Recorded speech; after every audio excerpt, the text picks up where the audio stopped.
Hey guys, welcome back to my channel. It's Julia here from English Prep Class. And guess what? I'm going to be using board going forward to do some of my videos, not all. And today's video, we're going to continue with the grammar rules, especially the adjectives. And stay with me to the end of this video so you know how to use adjectives or how you can know the words that are adjectives as you do your reading task.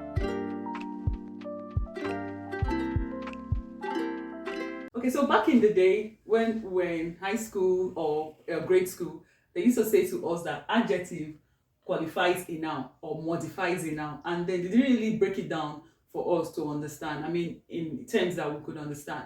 But today I'm going to be bringing it to you that adjective are words that describe a noun. When you say something describes something, it just simply tells you certain things about that thing, you know. So adjectives gives you the qualities of a noun or the number of nouns or the details of a noun.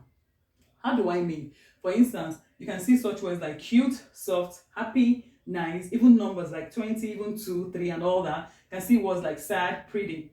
And you can see an example here, the cute puppy.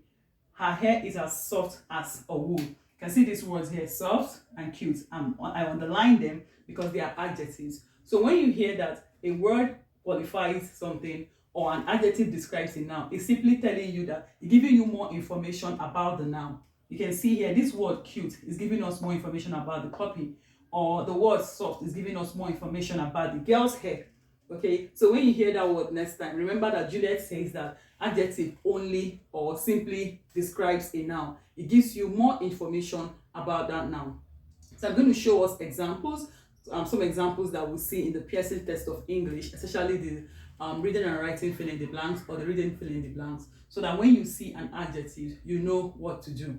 Also, if you recall when I did the grammar rules on noun, I said something like when there's an article and there's a blank and then there's a noun.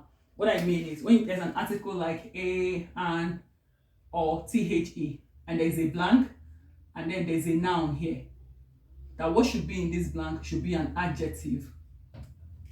That's one of the rules of adjectives. So I'm going to explain it more in this video.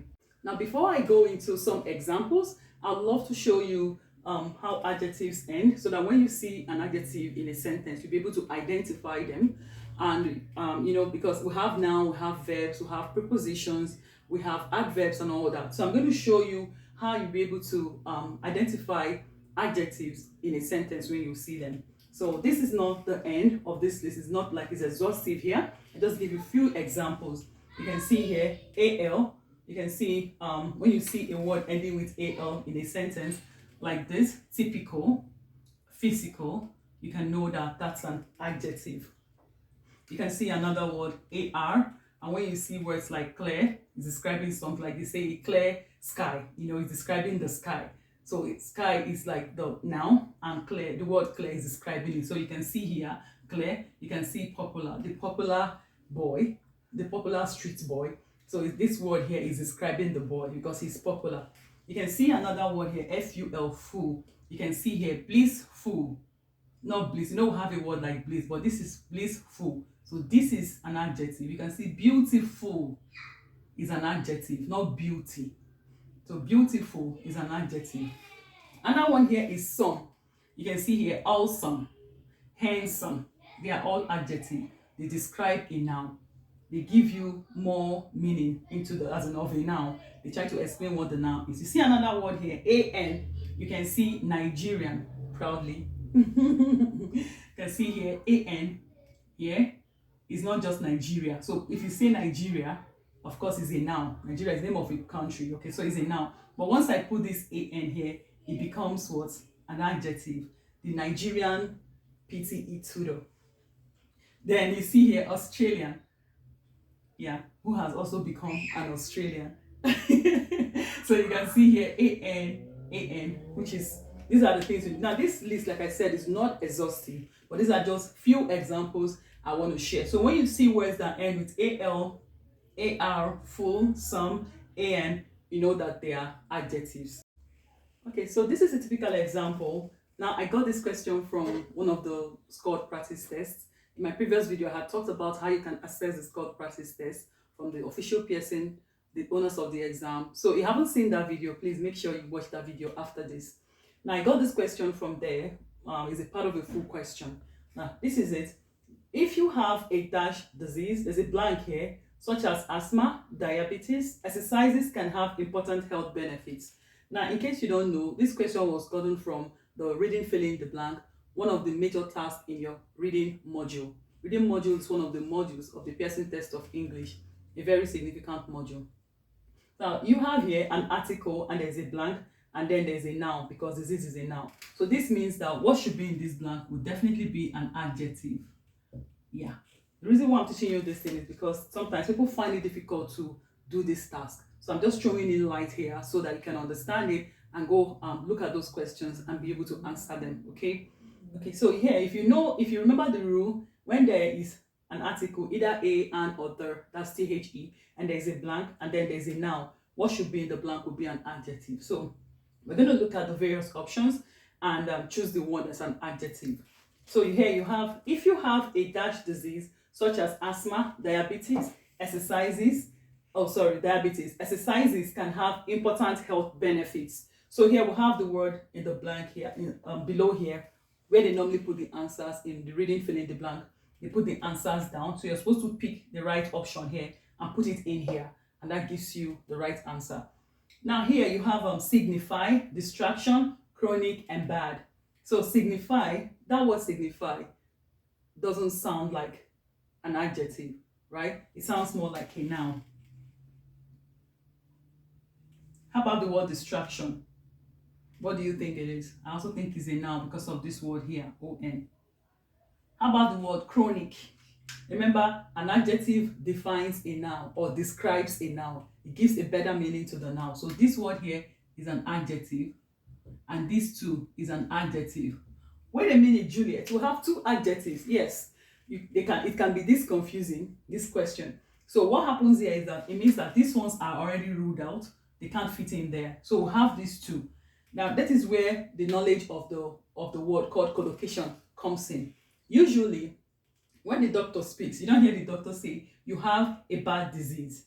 Either the doctor says you have a chronic disease, or you have severe disease or acute disease. So right now, between chronic and bad, which one do you think would be the best option? You can pause this video and think about it. Have you chosen an answer? So I'm going to go with the word chronic, because usually we know that all these diseases here are chronic diseases, okay? So the best option here, instead of me to choose bad, which a layman can use, which is not the right fit here, then I will go with the word chronic. And chronic is an adjective. It's trying to describe this word here, disease. I hope you're able to understand and know why. You see the reason I gave. So this is now, I've ruled them out. I have adjective, and looking at these two words here, I talked about collocation, the use of words, as in words that go, group of words that go together. For instance, I'm going fishing. I'm not coming fishing. For instance, I'm making the bed. I'm not going to prepare the bed. Usually we use those words together.